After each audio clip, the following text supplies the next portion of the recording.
había una... Chao, Michelle, querida. Había una seguidilla de temblores desde hace varios días en el sector de Navidad. La mayoría de ellos ha aumentado, por supuesto, la sismicidad en esa zona, más de 5 grados, muchos de ellos. Y eso hace pensar, evidentemente, que hay algo de energía acumulada, que podría proyectar algún tipo de situación mayor. Así que vamos a ver la nota y luego conversamos respecto a qué es lo que eventualmente podría pasar con este enjambre sísmico. ¿Se llamará así? Veamos. No fue 1, ni 2, ni 3. Al menos 10 sismos se sintieron en las costas de Navidad durante la noche del domingo y la mañana de este lunes. Una seguidilla de temblores, con 4 de ellos que superaron la magnitud 5 Richter. Cerca de las 23 horas se sintió el primer gran movimiento. Pasada la medianoche, el segundo, y otros 2 llegaron a las 7 y 9 de la mañana. Dormimos un poquito inquietos toda la noche y despertamos en la mañana moviéndonos. Bueno, el primero de la noche fue un poquito fuerte, ¿no? Igual es un poco preocupante. Nosotros hemos aprendido lecciones con los terremotos del 85 y del 2010. Y la gente, al menos la gente nativa, sabe las reacciones que hay que tomar cuando vienen estos eventos. Día movido y extraño para los habitantes de la zona central, que recordaron todos los grandes terremotos de los últimos años, aunque la ocurrencia consecutiva de sismos de mediana intensidad es más común de lo que recordamos. En los años 2012, posteriormente el año 2018, han ocurrido estas secuencias sísmicas. Un fenómeno que se repite cada 3 o 4 años en la misma zona. Hay, en el contacto entre la placa de Nazca y Sudamérica, hay una zona pequeña que tiene características diferentes que el entorno. Y eso está frente a Navidad y da origen a sismicidad importante. Los recuerdos de los terremotos del 2010 y 2015 no tardaron en volver. Un gran terremoto en la zona central es una amenaza latente en un país tan sísmico como Chile, sobre todo considerando que el último gran movimiento telúrico con epicentro en la zona fue el de 1985. El último sismo importante ocurre en 1985, es decir, hace unos 35 años aproximadamente. Y uno esperaría que en la escala de Chile sigan ocurriendo terremotos importantes en todas partes, no solamente en la zona central de Chile, sino que en otros lugares. El epicentro del terremoto al que hace referencia Sergio Barrientos es el del 3 de marzo de 1985. Se ubicó frente a la costa de Valparaíso y alcanzó una magnitud 8 en la escala de Richter. La falla inversa interplacas se sintió desde Antofagasta hasta la región de Los Lagos y dejó 178 muertos y casi 1 millón de damnificados. Ahora, ¿esta seguidilla de sismos anticipa un gran terremoto? No. En la misma zona, normalmente un terremoto se repite en Chile estadísticamente entre 80 y 120 años. Ocurre un terremoto de magnitud mayor que 8 en la misma región. No podemos saber cuándo va a temblar, pero sí sabemos que lo hará, ya que Chile vive entre 2 placas tectónicas, la de Nazca y la de Sudamérica. Los habitantes de Navidad tendrán que animarse, ya que esta seguidilla de temblores, según los especialistas, podría durar entre 2 y 7 días. Ya, ¿estamos hablando de un enjambre o no? Vamos a ir a conversar con Paulina González, pero antes quería mostrarle la página donde eventualmente todos revisamos los movimientos que tiene que ver con el buen trabajo que hacen mis amigos de la Universidad de Chile a través del Centro Sismológico Nacional, que depende de la Facultad de Ciencias Físicas y Matemáticas de esa casa de estudios y que actualiza muchas veces primero que la ONEMI los alcances de los sismos a lo largo del país. Sí. La presentamos, sí, Paulina González, amiga nuestra, ha estado tantas veces con nosotros y es ingeniera sísmica, profesora de la Universidad Católica de Valparaíso. Paulina, si puedes bajarle el volumen a la tele y nos escuchas por el teléfono para que no nos acoplemos. Ahí. Mira, las cifras son 16 sismos en 48 horas. ¿Podríamos hablar de un enjambre sísmico? Y si es así, ¿qué significa eso? Buenos días. Hola. Hola, buenos días. Hola, Paulina. Paulina, estás como así. ¿puedes bajar así. Está como en un enjambre sísmico la pobrecita. Paulina. Enjambre. ¿Puedes bajar la...?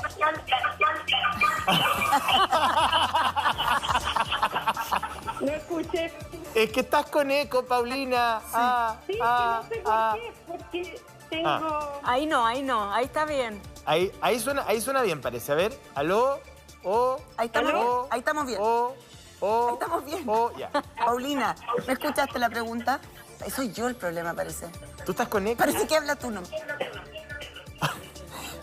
La onda se transmite. No, a ver, Paulina. De nuevo, aló, Paulina.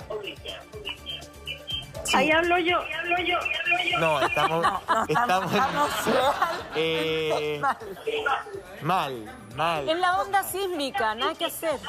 ¿Qué hacemos para solucionar esto? Aló, Houston, we have a problem.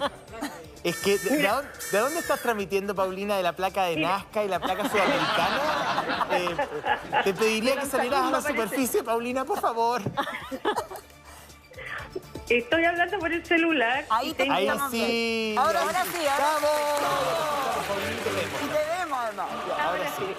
Ya, querida. Ya. Bien, yo estoy hablando por mi celular, pero tengo el computador con la imagen de ustedes y el sonido de ustedes. Perfecto, Héctor. Bájale el volumen al computador y estamos.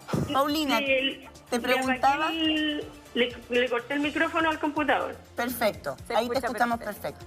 Te preguntaba si podemos decir que esto es un enjambre sísmico y si es así, ¿qué significa el concepto?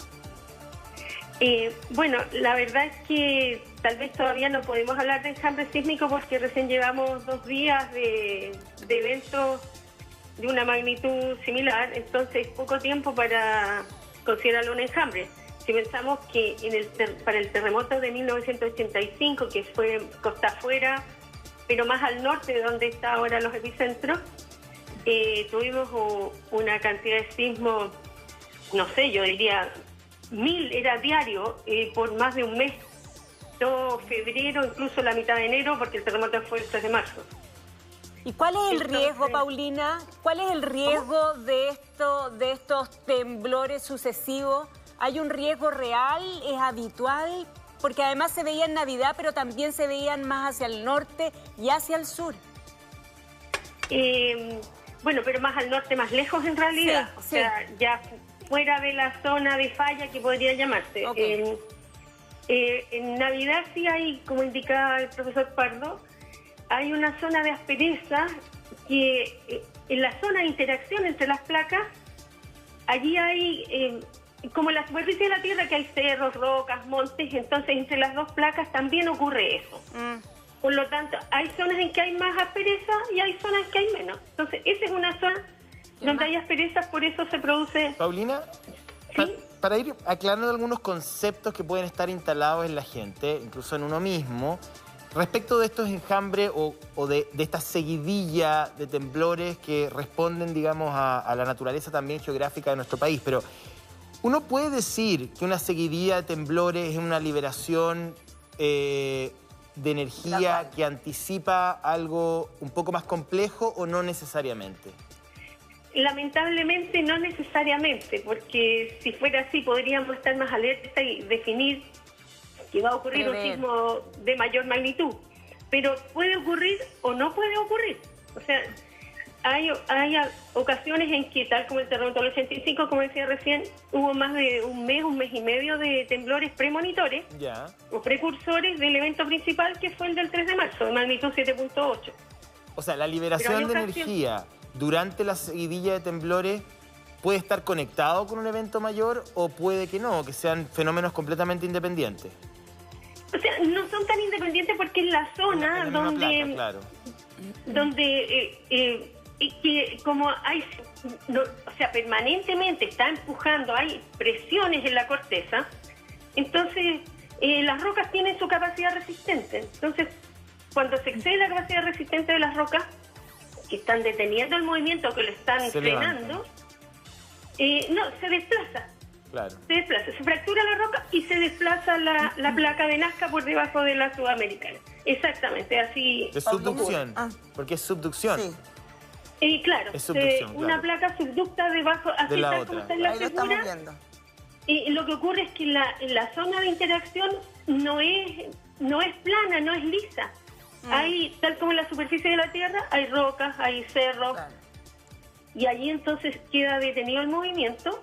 En la parte de en la parte donde hay corteza rígida, porque más al interior, ya dada la temperatura alta, se plastifica y ya hay magma, no hay corteza rígida. Entonces, en la parte donde hay corteza rígida, se producen estas fracturas. Y por eso que los temblores o los movimientos sísmicos tienen determinadas profundidades, porque es donde está la interacción de corteza rígida.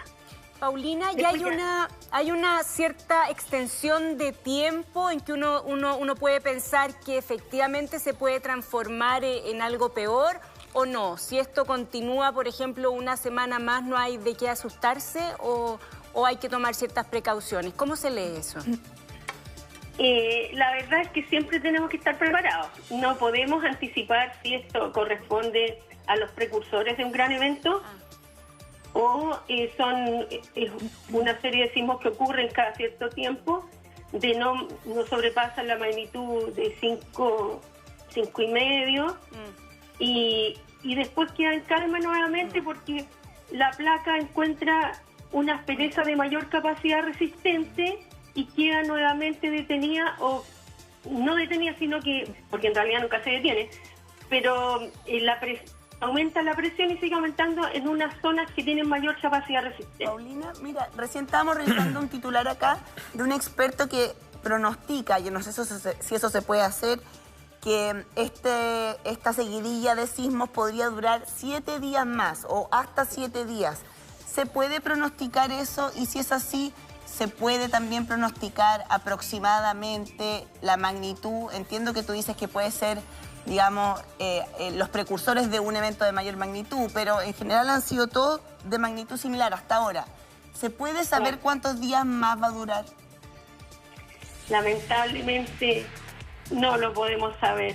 O sea, si es la secuencia que indicaba el profesor Pardo y ocurre cada 4 o 5 años, podríamos pensar que serán no más de 10 días. Pero la verdad es que no lo vamos a saber cuando pasen los 10 días. Exacto. No lo vamos a ver ahora. Claro. Ahora, dentro del esquema sísmico tradicional que tiene gran parte del territorio del país, que está, tú lo dices muy bien, y lo hemos visto muchas veces, en el anillo de fuego del Pacífico, con la subducción de la capa de Nazca debajo de la placa continental. O sea, estamos por sobre una zona de movimiento permanente que nos da sismos de mayor o menor intensidad, pero movimiento hay siempre. Ahí, gracias, la gente de la sala de dirección. Ustedes ven ahí el arco del anillo del fuego del Pacífico, que lo hemos estudiado muchas veces, lo hemos conversado muchas veces. La zona sísmica se levanta por la costa chilena, peruana, ecuatoriana, parte de Colombia y luego en fila por todo Centroamérica, la costa pacífica de México, que ha tenido eventos súper importantes desde el gran terremoto del año 85, que es donde la onda viajó desde la costa hasta Ciudad de México, devastando esa ciudad. Luego seguimos por California, todo lo que es la falla de San Andrés, en fin, y luego también todo el lado de Asia, lo que hemos visto en el caso de Japón, hasta llegar al sur donde está Nueva Zelanda y hay terremotos como el de Christchurch, que fue también sumamente intenso. En ese contexto, este tipo de seguidilla de temblores o de enjambres o como tú lo quieras llamar, está dentro de los márgenes normales, me imagino. ¿No levanta las alertas o sí genera por su intensidad o por su periodicidad preocupación? No, la verdad es que, como indicaba justamente el profesor Pardo, esto ocurre en esa zona, cada 4 o 5 años se producen esta serie de sismos, pero no se puede descartar otra posibilidad de un sismo más grande porque en el año, no es para alarmar, ¿no? Pero para tener antecedentes, un poco más al sur, en Talca, frente a Talca, ocurrió en 1928 un terremoto magnitud 8.3. Claro. Que provocó graves daños y ese evento no hay antecedentes de alguno anterior ni de uno posterior como para estimar por estadística solamente cada cuánto tiempo se produce. Pero como digo, está más al sur, unos 100 o 150 kilómetros más al sur de donde está ahora esta actividad ya de 2 días. O sea, Paulina, yo te oigo y la sensación que uno le da es que en el fondo no podemos ni asegurar ni descartar que lo que ustedes van haciendo es midiendo intensidades, pero no se puede prever que en el fondo cualquier persona que diga no, lo que va a pasar es... Podría ser falso o alarmante, digamos. Y eso es porque no contamos con instrumentos suficientes para medir, o si estuviéramos en otro país, ¿podríamos medir esa intensidad? ¿Podríamos prever lo que va a pasar o no? Mira, la verdad es que, bueno, ahora último que se implementó una serie de instrumentos a lo largo del país que están a cargo del Servicio Sismológico, hay más información, pero nuestra información es de poco tiempo. O sea, si pensamos desde cuándo tenemos información instrumental, es de mediados del siglo pasado, 1960, a lo mejor ahí tendríamos el primer registro, no fue tomado en Chile. Entonces no tenemos información instrumental. Información histórica sí hay, claro, pero desde la llegada de los españoles hay información escrita. ¿Paulina? Pero solamente, digamos, de oral, no es instrumental. Paulina, en esa misma línea de la pregunta que te hacía la Paulina Allende, es un temazo la posibilidad de anticiparse a un sismo. Yo creo que ha estado en las mesas de discusión, en la casa. Uno mira lo que se hace en Japón con estas alertas que se difunden por varias plataformas que responden a segundos antes, ¿no? Cuando uno ve la alerta japonesa... Nosotros tuvimos esa alerta, lo que pasa es que estuvo mala hace poquito, acuérdate. Sí, pero ahí uno se hace la pregunta que puede ser materia de ficción o puede ser realidad científica. Yo lo desconozco, por eso me gustaría reflexionar contigo acerca de eso. ¿Podrá la ciencia en algún momento anticipar un terremoto o no? ¿O es muy poco probable? O ya puede en algunas partes, tal vez. También. No, lo que pasa es que no se predicen, sino que lo que se hace es detectar la primera onda de llegada del sismo. Ya. Claro, pero eso es en el momento mismo del sismo. Claro, o sea, unos segundos antes, que es lo que hacen en Japón. Tienes que instrumentar de tal manera de detectar la primera onda, porque las ondas P, que son las primeras, viajan más rápido que la onda que produce el mayor movimiento. Ah, ya, perfecto. Entonces llega la primera onda que uno como persona no la percibe, pero sí la percibe el instrumento, y ahí se puede dar la alarma. Perdón, pero para eso tienes que tener instrumentado todo para detectar. ¿Cómo lo hacen los japoneses? Yo desconozco la tecnología que usan. No, eso es, o sea, tienen instrumentado toda la zona con mucho instrumento. Entonces ocurre un evento, se propaga la onda P, y mientras más cerca esté del instrumento para detectarla, inmediatamente entonces dan la alarma de un sismo. Pero en ese momento tampoco se puede saber de qué magnitud es el sismo. Claro, pero con más anticipación es imposible, claro, ¿no? ¿Perdón? Con más anticipación es imposible de dar una alarma.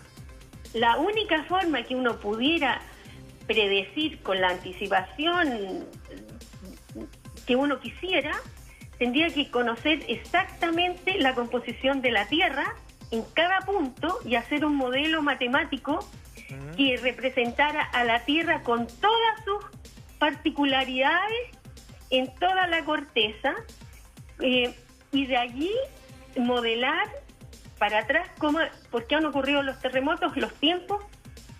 Y ahí entonces uno podría, pero con un modelo matemático de la Tierra completa. Lo que pasa es que cuando uno mira la historia, mira como ejemplos históricos, me voy a ir al gran terremoto japonés del 2011, que fue en el mes de marzo, no sé si ustedes recuerdan, cuando devasta toda la costa de Sendai, viene un tsunami enorme que arrasa con pequeñas islas del archipiélago.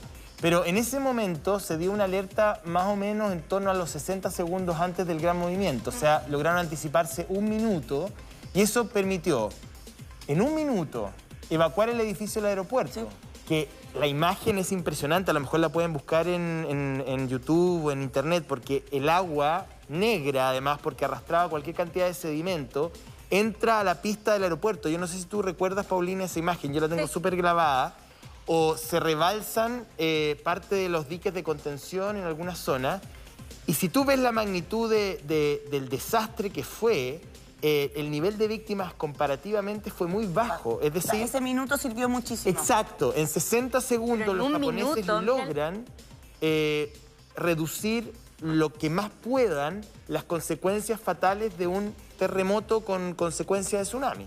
En un minuto. Estaba pensando la importancia, nosotros no tenemos esas herramientas, pero la importancia de revisar las viviendas. Esa zona al menos todavía tiene harta vivienda de adobe, bastante antigua. Es bueno, sabiendo que estamos en un país sísmico, tener presente, tratar de mirar nuestras viviendas, las condiciones en que están, los lugares donde uno se puede poner en caso de emergencia. Yo creo que, Paulina, prever, porque en el fondo tú no descartas. Tú dices, estamos en un país como el nuestro, donde estos movimientos son habituales, pero la gente, deberíamos todos aprender a vivir ante la posibilidad de una situación como esa, ¿o no? Bueno, sí, yo creo que eso es lo que nos queda, porque dado que no sabemos cuándo van a ocurrir los sismos, bueno, en ese sentido la norma chilena de diseño sísmico de edificios está muy actualizada. Ahora justamente está saliendo la última versión con toda la información que se ha obtenido de los últimos eventos. Y normalmente los edificios, las viviendas en Chile que tienen ingeniería resisten los terremotos, claro. Salvo, obviamente, conocemos la excepción que ocurrió en Concepción. Alto Río, el edificio ese grande que de alguna manera se quebró, digamos. Sí. Esa es la excepción, pero si uno revisa el comportamiento sísmico de los edificios en todo el mundo, resulta que en Chile es donde hemos tenido los menores daños. Exacto. Paulina. Y las menores pérdidas de vidas humanas debido a fallas de edificios. Ahora, es cierto que hay viviendas que no tienen ingeniería, que son de autoconstrucción, que son de adobe, y que sabemos que el adobe no tiene una capacidad resistente para los terremotos. Y además que normalmente las viviendas de adobe han sido dañadas ya por efecto de la lluvia. Exacto. La lluvia produce mayor daño en el adobe, dado que son estructuras de tierra, y entonces están deterioradas cuando ocurre el fenómeno sísmico. Claro. Sí, no, simplemente aclarar que estamos mostrando la secuencia de imágenes del terremoto en Sendai, no de forma antojadiza. Nosotros habíamos puesto el ejemplo de que un terremoto de enorme magnitud como este, que terminó con un tsunami que devastó parte importante de la costa de ese país, logró salvar muchas vidas a raíz de un mecanismo tecnológico de anticipación de algunos segundos. Entonces ustedes ven estas imágenes horribles, digamos, del tsunami, pero toda esa zona ya había sido evacuada en solo un minuto, no más de un minuto y medio. Entonces, tener la capacidad científica y tecnológica de anticiparse a un fenómeno de este tipo, la verdad es que ayuda mucho, y yo creo que el esfuerzo de Chile en materia de inversión debería ir en esa línea. Paulina, te agradezco este contacto mucho porque ha sido muy didáctica, la gente le ha interesado muchísimo el tema, por supuesto, y nos reencontramos en otra oportunidad. Que estés muy bien, buenos días. Bueno, buenos días, muchas gracias a usted, y bueno, lamentablemente nos encontramos cuando hay terremotos. Sí, bueno. Pero la información que tú entregas es súper valiosa, gracias.